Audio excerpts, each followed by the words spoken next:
We're live. I hope we are live. I'm not honestly sure. I might have to kind of check out various websites to make sure that I'm online. Let's start with Twitter. All right, Twitter. Am I rolling? Am I online? Am I? Not honestly sure. I might have to kind of check out.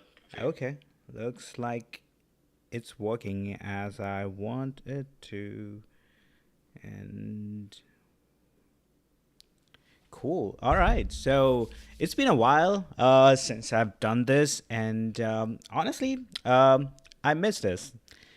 Just being live and being my silly self is great. It's exactly what I needed at this point. And without wasting any more time, because I have to rush somewhere else, I'm gonna jump right into my topic of today, which gonna be a mystery, because we are gonna figure out what random article we're gonna stumble upon. See, one of the features I love about Wikipedia is the random article, because we don't know what article we might stumble on, and that also give us an option to kind of learn something new, learn something new which we obviously don't know. Or if you already stumble upon a topic which you know, then you could validate yourself to make sure that, your perception or your understanding of the concept is on point. Having said that, I am aware that Wikipedia is not like a scientifically based research paper, I guess. So all of these articles are written down by the community members of the Wikipedia community, I guess, and they all come with their own bias, their own perception, and whatnot. But regardless, I feel that uh, most of the article would be accurate or closer to the truth, right? So I would say maybe 80%, 75 to 80% of the article would be true, uh, I guess. But that being said, let's check out what today's featured article is. So, the International Conference on the Holocaust and the Genocide was the first major conference in the field of genocide studies and marked the shift from viewing genocide as an irrational phenomenon to one that could be studied and understood.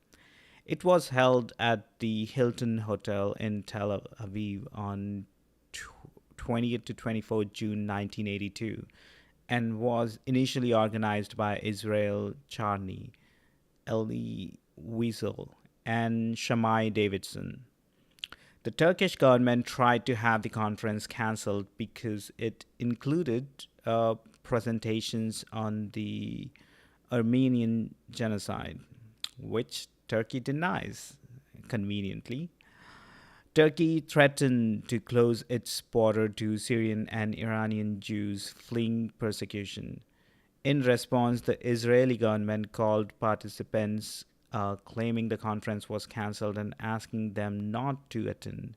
The official Israeli Holocaust Memorial and Tel Aviv University withdrew, as did many high profile participants, including Wiesel.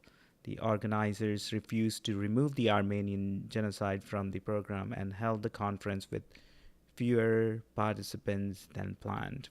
I mean, that's pretty heavy topic, genocide and all the factors which lead up to that genocide.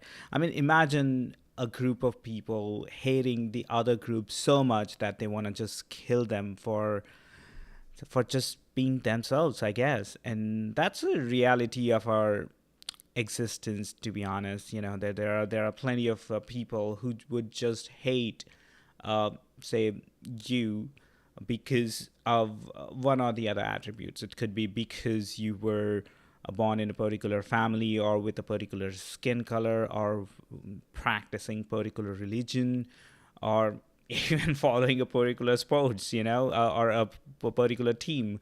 So if people just need a reason to hate on others, and that also kind of goes other way around. I mean, people also need reason to love other people. That's where the group thing comes into picture, right? Like people who are in the similar group or same group, they shower love on their fellow community members and whatnot. But that love, it's the root of that love is not love per se. It's still coming from the hate for the others, right? So it's a complicated topic to begin with, but I'm not sure um, what could be a resolution. I'm even though I'm kind of curious to kind of learn more of what that conference led to. I'm sure we do this conference very often. I'm not sure if it's like once a year or once every 3-4 years or whatever, but at least the conference helped to spread the awareness among others. But let's jump right into our random article of the day, and we gonna learn about Archdiocese of Glasgow. I'm not sure if I pronounced it right, but English is kind of funny. I mean, you can make up your own pronunciation, and if everyone agrees with that pronunciation, there you go. That's how you pronounce that word. All right. The Archdiocese of Glasgow was one of the 13 after 1633-14 dioceses of the Scottish Church. It was the second largest diocese in the Kingdom of Scotland, including Clydesdale, Teviotdale, parts of Tweedale, Liddesdale, Annandale, Nitsdale, Cunningham, Kyle, and Strathclyde, as well as Lennox, Carrick, and the part of Galloway known as Desnes, I think. But what exactly is dioceses? Well, in church governance, a diocese or bishopric is the ecclesiastical district under the jurisdiction of a bishop. Okay, so just power distribution, I guess. So Glasgow became an archbishopric in 1492, eventually securing the dioceses of Galloway, Argyll, and the Isles of Suffragans. The Scottish Church broke its allegiance to Rome in 1560, but bishops continued intermittently until 1689. Well, to be honest, I'm not too eager to read about the history or anything about this because it has something to do with religion, and religion always kind of fuck up things around. But since it's a smaller article, I'll just go over that. So the history is that Diocese of Glasgow became important in the 12th century. It was organized by King David I of Scotland and John, Bishop of Glasgow. There had been an earlier religious site, the exact age of which is unknown, according to doubtful hagiographical tradition. This celestial site had been established by Saint Kentigern. The bishopric became one of the largest and wealthiest in the Kingdom of Scotland. I wonder why or how. See, this is how all the religion works, right? It comes down to the basics of obtaining more power, obtaining more wealth or resources, and obtaining more believers, which actually help them to obtain more power and resources. All right. The bishopric became one of the largest and wealthiest in the Kingdom of Scotland, bringing wealth and status to the town. Somewhere between 1175 and 1178, this position was strengthened even further when Bishop Jocelyn obtained for the episcopal settlement the status of burgh from King William the Lion. allowing the settlement to expand with the benefits of trading monopolies and other legal guarantees. Sometime between 1189 and 1195, this status was supplemented by an annual fair, which survives to this day as the Glasgow Fair.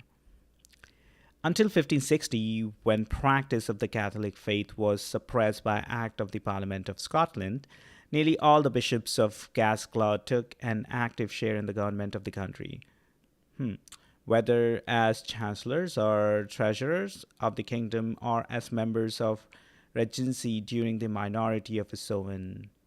Robert Wishart was conspicuous for his patriotism during the Scottish War of Independence from England and was close friend of William Wallace and Robert Bruce. William Turnbull obtained in 1450 from Pope Nicholas V the charter of foundation for the University of Glasgow. On 9 January 1492, Pope Innocent VIII, oh, that's a funny name, Pope Innocent, I kind of wonder how innocent was he. So he raised the see to metropolitan rank, attaching to it the suffragan dioceses of Argyll, Dunblane, Dunkeld, and Galloway. James Beaton, nephew of the celebrated Cardinal David Beaton, was the fourth and last archbishop of the old hierarchy. In 1560, 8 years after his nomination, he was forced to retire to France, where he acted as confidential agent of Mary, Queen of Scots, and later openly an ambassador for James VI, till his death in Paris, 25th April 1603. He carried away with him the Diocesan Records, two of which deserve special mention. The first one is Registrum Vitus Ecclesiae Cathedralis Glasgensis, in handwritten of the 12th and 13th century, and the second one is Liber Rubber Ecclesiae Glasgensis with entries from about 1400 to 1476. I don't know what both of those actually mean. It's probably some Latin sentence. Well, these, along with other records, were in 1843 printed in a volume for the Maitland Club under the title Registrum Episcopatus Glasquensis. I mean, honestly, it feels kind of like, some spell from Harry Potter, Registrum Episcopatus Glasquensis. All right. A more splendid memorial of these those times still remain in the old Cathedral of Saint Mungo, which was begun by Bishop Jocelyn and received its last edition from Archbishop Blackadder.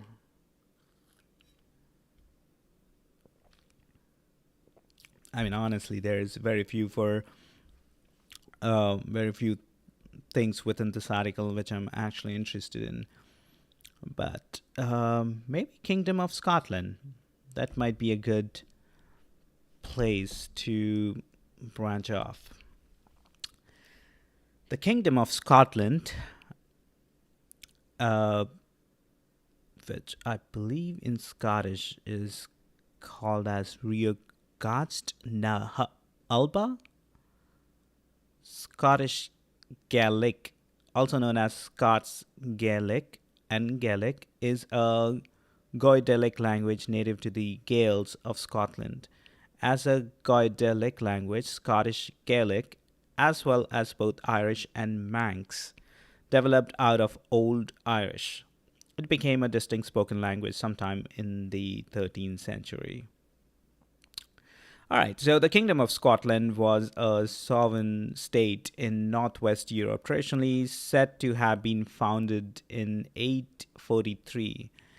Its territories expanded and shrank, but it came to occupy the northern third of the island of Great Britain, sharing a land border to the south with the Kingdom of England. It suffered many invasions by the English, but under Robert the Bruce, it fought a successful war of independence and remained an independent state throughout the late Middle Ages. Following the annexation of the Hebrides and the Northern Isles from the Kingdom of Norway in 1266 and 1472, respectively, and the final capture of the royal burgh of Berwick by the Kingdom of England in 1482. The territory of the Kingdom of Scotland corresponded to that of modern day Scotland, bounded by the North Sea to the east, the Atlantic Ocean to the north and west, and the North Channel and Irish Sea to the southwest. In 1603, James VI of Scotland became King of England, joining Scotland with England in a personal union.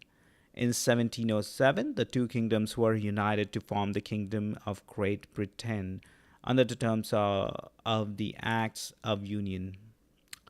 The crown was the most important element of government. The Scottish monarchy in the Middle Ages was a largely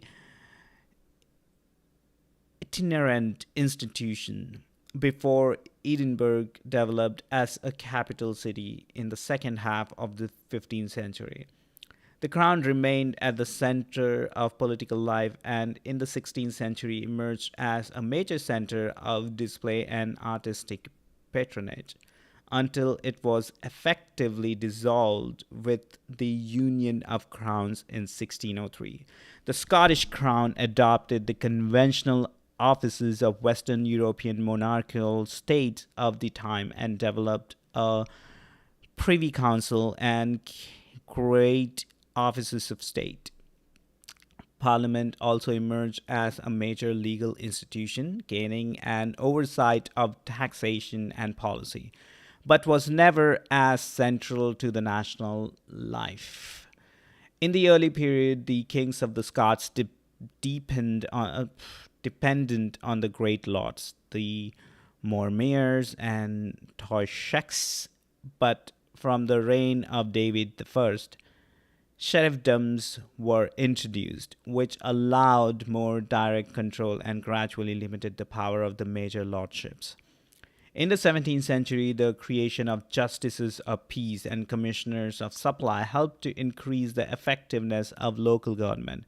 The continued existence of courts baron and the introduction of kirk sessions helped consolidate the power of local lades. Liards, maybe? I don't know how to pronounce this one. Liards, maybe. Scots law developed in the Middle Ages and was reformed and codified in the 16th and 17th centuries. Under James IV, the legal functions of the council were rationalized, with court of session meeting daily in Edinburgh. In 1532, the College of Justice was founded, leading to the training and professionalization of lawyers. David I is the first Scottish king known to have produced his own coinage. At the Union of the Crowns in 1603, the pound Scots was fixed at only 1/12 the value of the English pound. 1/12? Wow, that's super low. The Bank of Scotland issued pound notes from 1704. Scottish currency was abolished by the Act of Union. However, to the present day, Scottish retain unique banknotes. Geographically, Scottish is divided between the Highlands and Island and the Lowlands. The Highlands had a relatively short growing season, which was further shortened during the Little Ice Age. Little Ice Age? What is it? I gotta check that out more. Anyhow, from Scotland's foundation to the inception of the Black Death, the population had grown to 1 million. Following the plague, it then fell to 500,000. 500,000 because of plague. Wow. So 500,000 people died. It expanded in the first half of the 16th century, reaching roughly 1.2 million by the 1690s. Significant languages in the medieval kingdom included Gaelic, Old English, Norse, and French. But by the early modern era, Middle Scot had begun to dominate. Christianity was introduced into Scotland from the 6th century. In the Norman period, the Scottish Church underwent a series of changes that led to a new monastic orders and organization. During the 16th century, Scotland underwent a Protestant Reformation that created a predominantly Calvinist national kirk. There was a series of religious controversies that resulted in divisions and persecutions. The Scottish Crown developed naval forces at various points in its history, but often relied on privateers and fought a gore de corps. Land forces centered around the large common army but adopted European innovations from the 16th century. And many Scots took service as mercenaries and as soldiers for the English crown. That's a deep, deep history. Yeah, whenever I stumble upon a Wikipedia article for a particular country, right, obviously there are going to be a lot of things to go around the history, the politics, the religion, the culture, the lifestyle all together, and the language, of course, which is sort of like the main bridge between various people. I mean, if not for language, we all would be probably. I honestly don't know. Without language, we might still be communicating using our body language, but without language, we won't be able to express what exactly we want to express. Although I don't think most of the people do use language as it's supposed to be. Just because they can talk, people just talk random crap, and I include myself into that category. As the saying goes, like this, I'm blanking on the exact poet who wrote this saying, but the gist of his verses were that it takes maybe like 5 years to be able to talk, but it takes a lifetime to figure out what and how you should actually talk or speak. So yeah. So what am I really interested in? Highlands in Ireland. Now I wanna. There was something about the Kirk session. I thought it was like some philosopher or something. Let's learn about Middle Ages because why not? Middle Ages. In the history of Europe, the Middle Ages or medieval period lasted approximately from the 5th to the late 15th century. So that's for like 1,000 years, similar to the post-classical period of global history. It began with the fall of the Western Roman Empire and transitioned into the Renaissance and the Age of Discovery. The Middle Ages is the middle period of the three traditional divisions of Western history: classical antiquity, the medieval period, and the modern period. The medieval period is itself subdivided into the early high and late Middle Ages. Population decline, counter urbanization, the collapse of centralized authority, invasions, and mass migrations of tribes, which had begun in late antiquity, continued into the early Middle Ages. The large scale movements of the migration period, including various Germanic peoples, formed new kingdoms in what remained of the Western Roman Empire. In the 7th century, North Africa and the Middle East, most recently part of the Eastern Roman or Byzantine Empire, came under the rule of the Umayyad Caliphate, an Islamic empire after conquest by Muhammad's successors. Although there were substantial changes in society and political structures, the break was classical antiquity was not complete.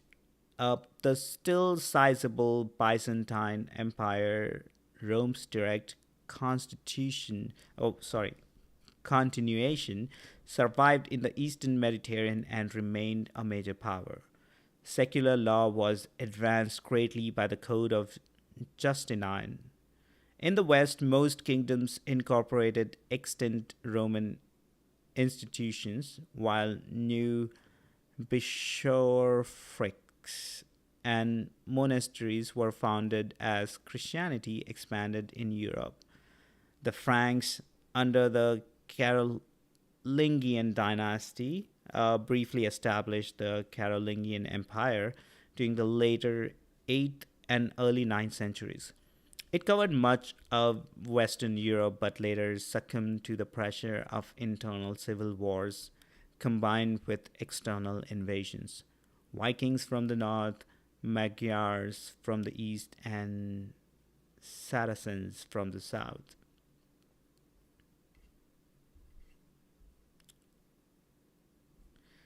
Okay, let's see.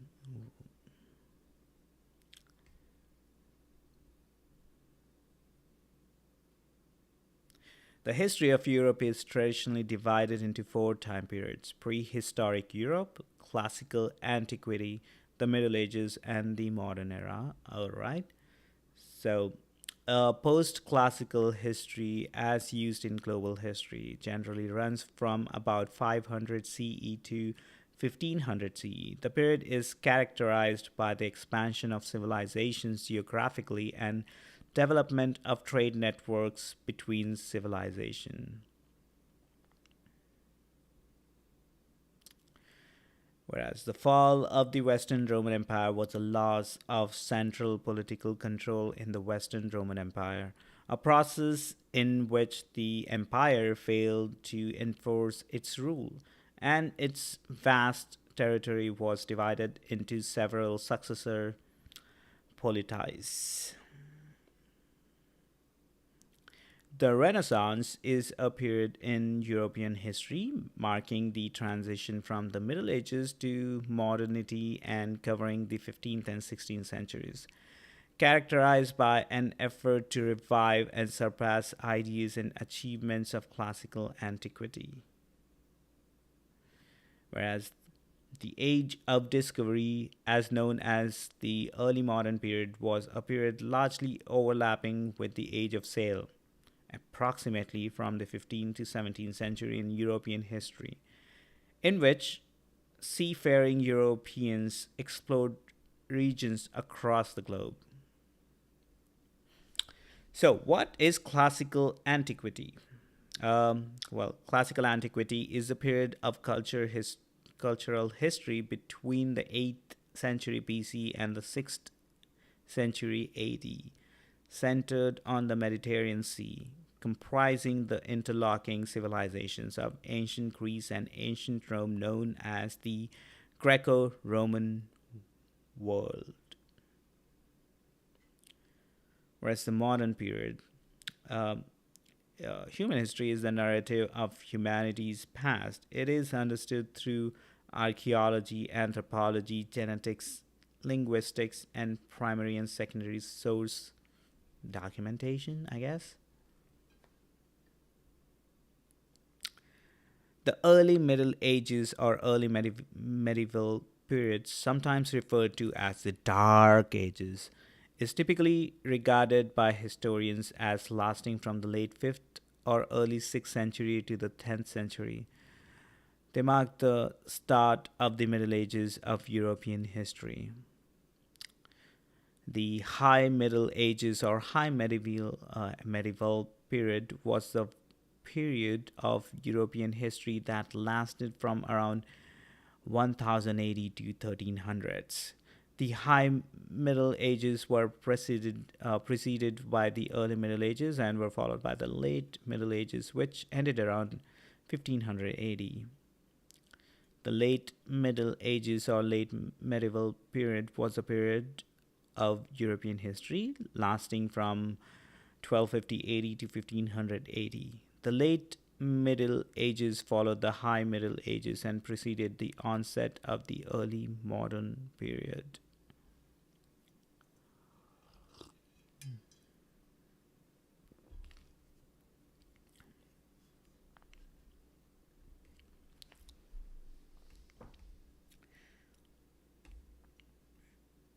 Let's learn about the ending of the Roman Empire, I guess. The Roman Empire reached its greatest territorial extent during the 2nd century AD. The following 2 centuries witnessed the slow decline of Roman control over its outlying territories. Runaway inflation, external pressure on the frontiers, and outbreaks of plague combined to create the crisis of the 3rd century, with emperors coming to the throne only to be rapidly replaced by new usurpers. Military expenses increased steadily during the 3rd century, mainly in response to the war with the newly established Sasanian Empire in the middle of the 3rd century. The army doubled in size, and cavalry and smaller units replaced the Roman legion as the main tactical unit. The need for revenue led to increased taxes and a decline in number of curial or landowning class, and decreasing numbers of them willing to shoulder the burdens of holding office in their native towns. More bureaucrats were needed in the central administration to deal with the needs of the army, which led to complaints from civilians that there were more tax collectors in the empire than taxpayers. Huh. Weird time.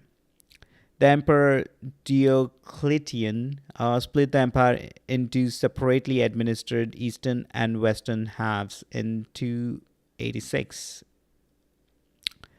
This system, which eventually encompassed 2 senior co-emperors and 2 junior co-emperors, hence known as the Tetrarchy, stabilized the imperial government for about 2 decades. Diocletian's further reforms strengthened the governmental bureaucracy, reformed taxation, and strengthened the army, which bought the empire time but did not resolve the problems it was facing, which was excessive taxation, a declining birth rate, and pressures on its frontiers, among others. In year 330, after a period of civil war, Constantine the Great refounded the city of Byzantium as a newly renamed eastern capital, Constantinople. For much of the 4th century, Roman society stabilized in a new form that differed from the early classical period, with a widening gulf between the rich and poor and a decline in the vitality of the smaller towns. Another change was the Christianization or conversion of the empire to Christianity. The process was stimulated by the 3rd century crisis, accelerated by the conversion of Constantine the Great, and by the end of the century, Christianity emerged as the empire's dominant religion. Debates about Christian theology, customs, and ethics intensified. Mainstream Christianity developed under imperial patronage, and those who persisted with theological views condemned at the church leaders' general assemblies had to endure official persecution. Heretic views could survive by popular support or through intensive proselytizing activity, whatever that means. Examples include the uncompromisingly monophysite Syrians and Egyptians, and the spread of Arianism among the Germanic people. What is Arianism? Arianism is a Christological doctrine first attributed to Arius, a Christian presbyter from Alexandria, Egypt. Arian theology holds that Jesus Christ is the Son of God who was begotten by God the Father, with the difference that the Son of God did not always exist, but was begotten within time by God. Some different version of BS.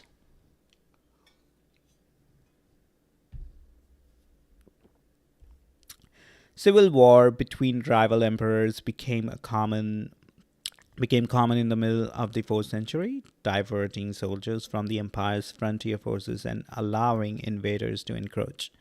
Although the movements of people during this period are usually described as invasions, they were not just military expeditions but migrations of entire peoples into the empire.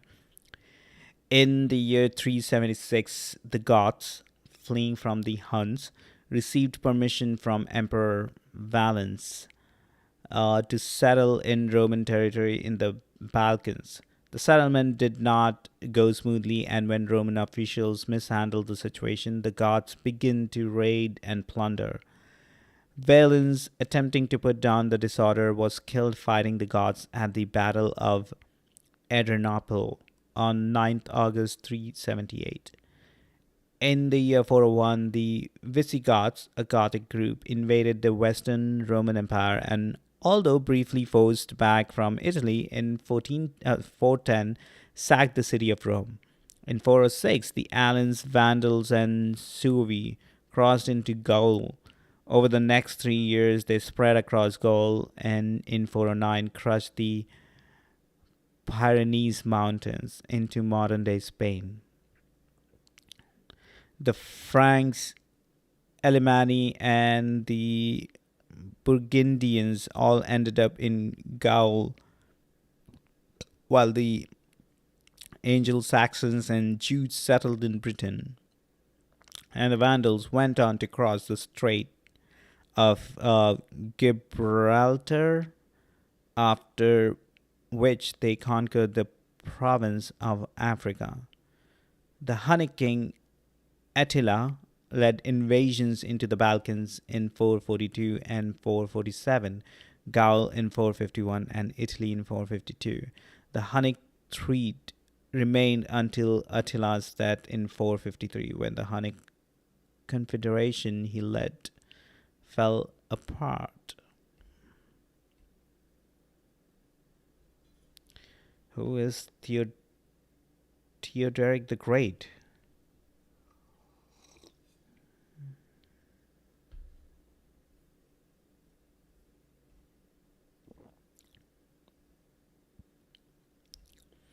Yeah, I'm skimming through a lot of this because a lot of it is boring. Well, I mean, it could be I guess, not boring for historians. Maybe they even find joy in learning details of the history. But I mean, I kind of like history, but not to a level where I'm gonna dive into like the entire details. I like history from a bird eyes view. I like to kind of understand what happened, what were the main takeaways, and try to maybe relate with people at the time. But if I dive deeper into each and every individual and their actions, it's gonna be a never-ending story.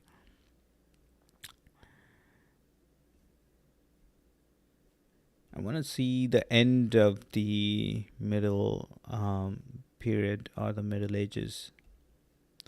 Yeah, there were a lot of art and architecture which survived since medieval time. So let's do that. Oh, let's take a look here. Society and economic life. Let's take a quick glance. So, the High Middle Ages was a period of tremendous expansion of population. The estimated population of Europe grew from 35 to 80 million between 1000 and 1347. So, within 300 years, it grew like more than double. Although the exact causes remain unclear, improved agricultural techniques, the decline of slaveholding, a more clement climate, and the lack of invasion have all been suggested. As much as 90% of the European population remained rural peasants, many were no longer settled in isolated farms but had gathered into small communities, usually known as manors or villages. These peasants were often subject to noble overlords and owed them rents and other services in a system known as manorialism, I guess. There remained a few free peasants throughout this period and beyond, with more of them in the regions of southern Europe than in the north. The practice of assert, asserting or bringing new lands into production by offering incentives to the peasants who settled them also contributed to the expansion of population. The open field system of agriculture was commonly practiced in most of Europe, especially in northwestern and central Europe.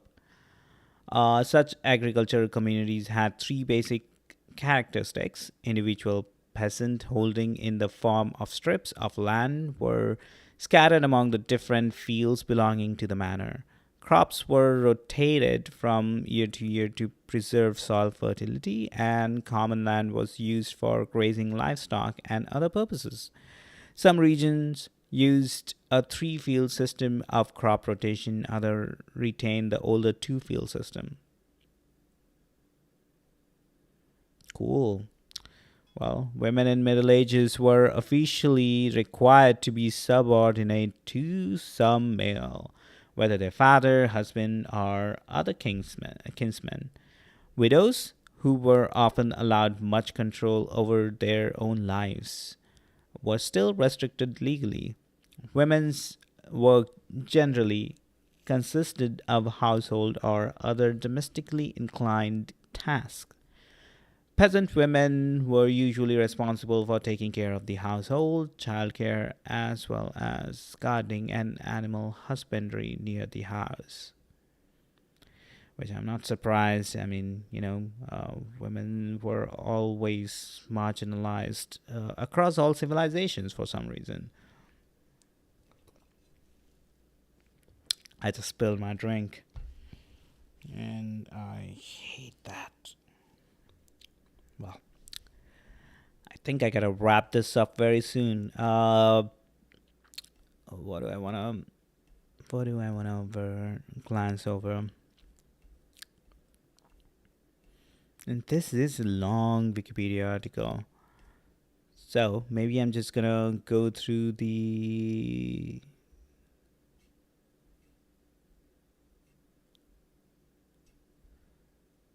scholars, intellectuals, and exploration. Yeah. So during the later Middle Ages, the theologians such as John Duns Scotus and William of Ockham led a reaction against intellectual scholasticism, objecting to the application of reason to faith. Their effort undermined the prevailing Platonic idea of universals. Ockham's insistence that reason operates independently of faith allowed science to be separated from theology and philosophy. Legal studies were marked by the steady advance of Roman law into areas of jurisprudence previously governed by customary law. The lone exception to this trend was in England, where the common law remained preeminent. Other countries codified their laws. Legal codes were promulgated in Castile, Poland, and Lithuania. Education remained mostly focused on the training of future clergy. The basic learning of the letters and numbers remained the province of the family or a village priest. But the secondary subject of the trivium, grammar, rhetoric, logic were studied in cathedral schools or in schools provided by cities. Commercial secondary schools spread, and some Italian towns had more than one such enterprise. Universities also spread throughout Europe in the 14th and 15th centuries. Lay literacy rates rose but were still low. One estimate gave a literacy rate of 10% of males and 1% of females in 1500. The publication of vernacular literature increased with Dante. He's quoted a lot of times. Uh, Petrarch and Giovanni Boccaccio in the 14th century Italy, and Geoffrey Chaucer and William Langland in England, and Francois Villon and Christine de Pizan in France. Much literature remained religious in character, and although a great deal of it continued to be written in Latin, a new demand developed for saints' lives and other devotional tracts in the vernacular languages. This was fed by the growth of the Devotio Moderna movement, most prominently in the formation of the Brethren of the Common Life, but also in the work of German mystics such as Mr. Eckhart and Jonas Toller. Theater also developed in the guise of miracle plays put on by the church. At the end of the period, the development of the printing press is in about 1450 led to the establishment of publishing houses throughout Europe by 1500. In the early 15th century, the countries of the Iberian Peninsula began to sponsor exploration beyond the boundaries of Europe. Prince Henry the Navigator of Portugal sent expeditions that discovered the Canary Islands, the Azores, and Cape Verde during his lifetime. After his death, exploration continued.